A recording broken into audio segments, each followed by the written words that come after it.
Welcome back once again मेरे प्रिय विद्यार्थियों। अब वेलकम के नाम पे लोग सोचते होंगे वेलकम वाली पिक्चर दिखा रहे हैं का, है ना। तो देखो एक बात तो साफ समझ लो कि मैं ये मान लेता हूं कि अब सक्सेस का सिनोनिम क्या हो गया है? Social media. क्या हो गया? कभी एक जमाना हुआ करता था कि एजुकेशन या स्टडी को हम लोग सक्सेस मानते थे। किसको? स्टडी को। अब लोग लेकिन रील बना रहे हैं, कह रहे उसी से सक्सेस होएंगे, फेमस हो जाएंगे, पॉपुलर हो जाएंगे। खैर आप जानो, टाइम टू टाइम चीजें बदलती रहती हैं, लेकिन जो एजुकेशन है ना, स्टडी है ना, वो शुरू से टॉप पर थी, आज भी टॉप पर ही है, आगे भी रहेगी।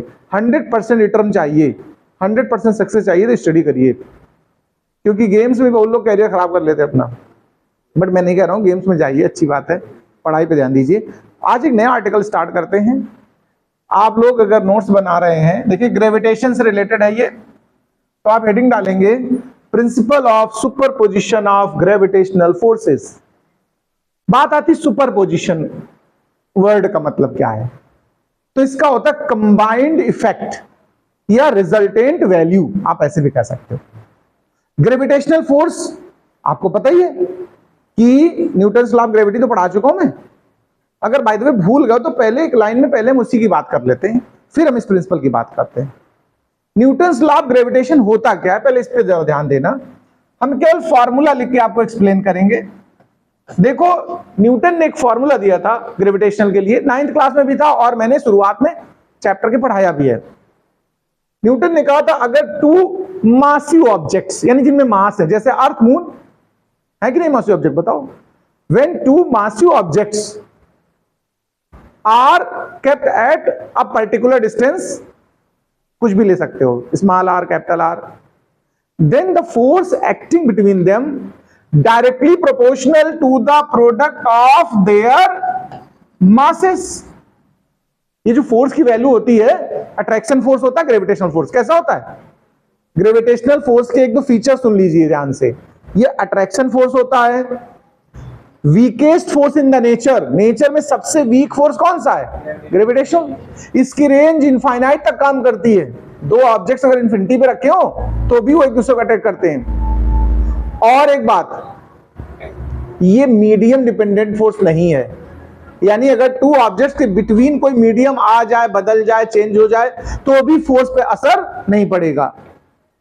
तो उन्होंने बोला था कि ये देखो ध्यान देना, डायरेक्टली प्रोपोर्शनल होता है प्रोडक्ट ऑफ देयर मासेस और इनवर्सली होता है square of distance between them. अब प्रोपोर्शनलिटी हटाते तो एक कांस्टेंट डालते कि नहीं डालते हैं, तो इसलिए यहां एक कांस्टेंट हमने ले लिया कैपिटल जी। तो अब हमारा जो न्यूटन्स लॉ बनके तैयार हुआ एक्चुअल में फॉर्मूला के हिसाब से, तो हम कहेंगे जी m1 m2 by R square. यहां पर एक बात और ध्यान रखना, ये फोर्स अट्रैक्शन है। कैसे पता चले? अट्रैक्शन होने के लिए हम लोग यहां पर माइनस डालते हैं। अगर कभी किसी फॉर्मूले में फोर्स के लिए निकाला गया है और उसमें माइनस लगा है तो समझ लेना वो फोर्स कैसे नेचर का है? अट्रैक्टिव नेचर का। हम इसको जब स्पेसिफाई करते हैं तो माइनस डाल देते हैं। अच्छा, ये तो हो गया Newton's law of gravitation scalar form में। अगर हम वेक्टर बनाना चाहें, देखो ध्यान देना जरा, तो देखो फोर्स का,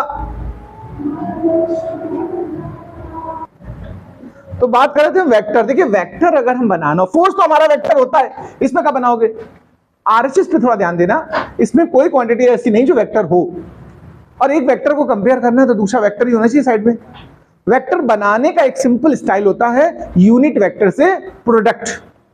आप लोग यूनिट वेक्टर तो जानते होंगे, मैंने पढ़ाया वेक्टर चैप्टर में, N cap is equal to vector N by mod of vector N. हम लोग सिंबल एन देते हैं, यहां हम आर को पोजीशन में कन्वर्ट कर रहे हैं, पोजीशन डिस्टेंस को शो कर रहे हैं। तो यहां पर जब हम इसको वेक्टर फॉर्म में कन्वर्ट करेंगे तो G m1 m2 by R square और आर कैप आप ऐसे भी लीव कर सकते हो। देखो एक स्टाइल ये भी लिखने की है न्यूटन लॉ को वेक्टर फॉर्म में, और एक स्टाइल ये है जी m1 m2, ये देखो मॉड, देखो vector R by mod R करोगे और मॉड आर ये है, तो ये टोटल हो गया आर क्यूब, तो ये वेक्टर आर हो गया। अब आपकी इच्छा जैसा यूज करने की हो वो यूज करिए, इसमें कोई फर्क नहीं पड़ेगा, ठीक है। दोनों ही सेम बातें बताते हैं। बस ध्यान रखना, अगर आर स्क्वायर नीचे रख रहे हो ना तो कैप लेना चाहिए, और अगर नीचे आर क्यूब करोगे तो वेक्टर लगना चाहिए। पता लगा तुम उल्टा मिक्स कर दो, यहां क्यूब कर दो और वहां कैप डाल दो, तो गड़बड़ हो जाएगा, ठीक है, इस पे ध्यान रखना। अब हम वापस आते हैं अपने मेन टॉपिक पे। ये इसने बताया इसकी नीड है मुझे, हमने जो आर्टिकल बोला आपसे, ठीक है, नोट्स तो बना ही रहे होगे, अगर बनाना है तो हेडिंग डाल लिया करो अपना अच्छे से और रोक रोक कर लिख लिया करो। देखो, principal of superposition of gravitational force की बात कर रहे हैं। मैंने बोला सुपरपोजिशन मतलब कंबाइंड रिजल्ट। एक बात, पहली लाइन सुनिए, इस प्रिंसिपल की क्या है कि जो ग्रेविटेशनल फोर्स होता है किन्हीं भी टू ऑब्जेक्ट्स के बिटवीन, वो इंडिपेंडेंट रहता है सराउंडिंग पर। सराउंड में और कितने ऑब्जेक्ट्स हैं उससे उनका कोई मतलब नहीं। पहली लाइन ध्यान से सुनना, क्या मैं लिखने वाला हूं, देखो जरा सुनिए अच्छे से। The gravitational force, the gravitational force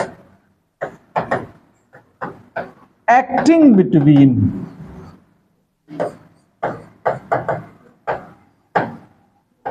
between two massive objects,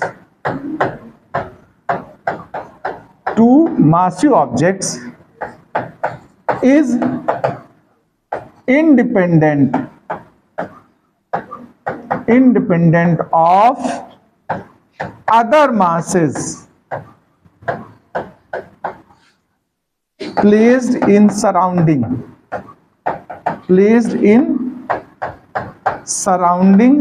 and also independent on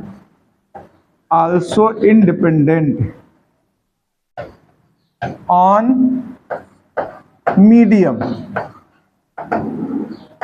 of surrounding। एक लाइन तो तुम्हें यह बतानी है इसमें कि जो टू ऑब्जेक्ट्स के बिटवीन ग्रेविटेशनल फोर्स होता है ना, वो अदर मासेस या अदर ऑब्जेक्ट्स की प्रेजेंस से इफेक्ट नहीं होता है, उनके बीच जितना लग रहा होता लगेगा ही लगेगा।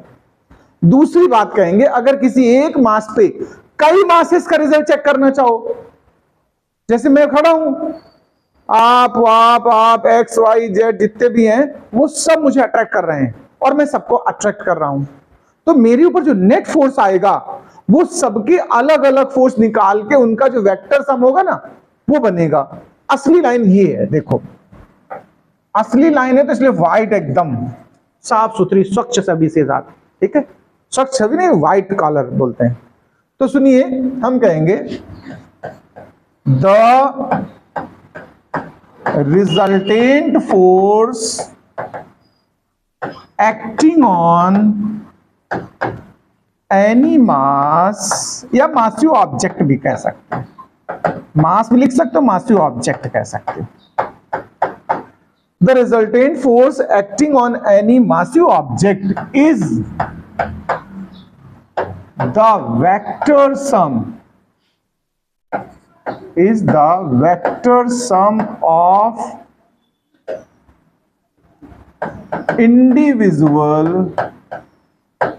individual forces acting on it by separate other masses। मतलब किसी भी एक पार्टिकल पर जो फोर्स काम करेगा उसके आसपास जितने मास हैं उनके इंडिविजुअल फोर्स निकाले जाएंगे, वो जो इफेक्ट डालेंगे उनका वेक्टर सम होगा। मतलब हम एक एग्जांपल से बताना चाहते हैं, जैसे ये कोई एक ऑब्जेक्ट है, देखो भाई समझना बात को, ये कोई m1 है, इस पर जो मास इसका अपना क्या है m1 है, इसके सराउंडिंग में हमने कई ऑब्जेक्ट्स रख दिए, जैसे एक ये ऑब्जेक्ट है m2, एक और ऑब्जेक्ट ले लो आप m3, एक और ऑब्जेक्ट ले लो, थोड़ा कलर इसलिए ले रहे जिससे तुम्हारी थोड़ी रंगबाजी हो जाए, है रंगबाजी में काम करना है, कोई डरना नहीं किसी से। m4। अब सुनिए जरा, इनके बिटवीन जो डिस्टेंस होगी इसका नाम r12 कह दिया, इनके बिटवीन जो डिस्टेंस होगी इसकी वैल्यू को हमने r13, सब 1 से डिस्टेंस है ना, और इसकी डिस्टेंस हमने क्या कह दी r14। ये पोजीशन वेक्टर्स की तरह हम लोग यूज कर रहे हैं। अब देखो, इस m1 पर m2 भी अपना अट्रैक्शन लगाएगा, m3 भी लगाएगा और m4 भी लगाएगा, और भी होते तो वो भी लगाते। तो जैसे मैं कहना चाहता हूं, पहले वाले का नाम हमने फोर्स अब फोर्स के नाम भी डाल ही देते हैं, इतने सब लिखे हैं तो एक काम करते हैं फोर्स। इसने जो फोर्स लगाया उसका नाम F12, इसका 13, इसका 14। फोर्स तो वेक्टर है तो वेक्टर सम ही करना पड़ता है मुझे। तो हम ये कहेंगे जो नेट फोर्स F आएगा इस फर्स्ट वाले पर M1 पर, वो इन सभी फोर्सेस का नेट को आप चाहे रिजल्टेंट लिख दो, क्या लिख दो, रिजल्टेंट फोर्स भी तो कह सकते हैं हम लोग। FR is equal to F12 जितनी भी वैल्यू निकालना, फिर 13, फिर 14, ऐसे जितने भी पार्टिकल्स होंगे, अगर और भी हो तो और आगे, इनका सब का वेक्टर सम कर सकते हैं हम लोग, ठीक है। यानी इसका सेंस क्या हुआ, देखो resultant force on M1 is equal to vector sum of all forces applied by other masses M2, M3, M4, इन लोगों ने उस पे जो लगाया, और भी हो तो और, ये इसका एक फॉर्मूला टाइप से बताया। अभी इसको एग्जांपल से एक्सप्लेन करें तो हम कुछ इस तरह लिखेंगे, देखो F तो निकाल ही रहे हैं, वो भी रिजल्टेंट वाला निकाल रहे हो। F12 की अगर वैल्यू लाए हम किस मेथड से, न्यूटन्स लॉ ऑफ ग्रेविटेशन से, F12 की वैल्यू निकालो तो M1 और M2 होगा कि नहीं होगा, बताओ, ये तो मास है इनके, और डिस्टेंस बीच की कितनी ली हम लोगों ने, R12, तो वेक्टर फॉर्म में लिखना, लेकिन तो हम कह सकते हैं माइनस, चूंकि वो अट्रैक्शन है, तो हमारा लिखा जाएगा M1 M2 R12 कैप। अगर हम कैप लगाएंगे तो नीचे पावर कितने लिखेंगे, 2, और अगर वेक्टर लगाएंगे तो पावर 3। ये आपको मैंने फ्री छोड़ दिया, जो इच्छा वो लो। ऐसे दूसरे को रखोगे तो M1 और M3 के बिटवीन निकाला तुमने, यहां पर 1 और 2 के बीच की वैल्यू है तो 12 सफिक्स रहेगा, यहां 13 सफिक्स कर देंगे, 13 रखा देना।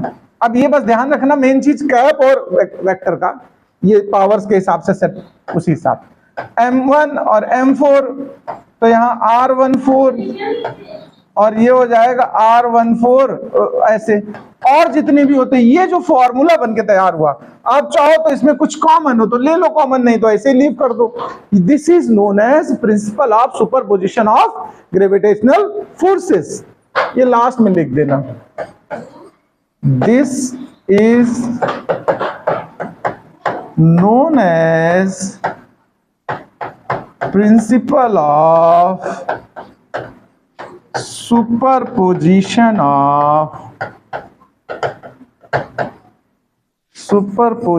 of gravitational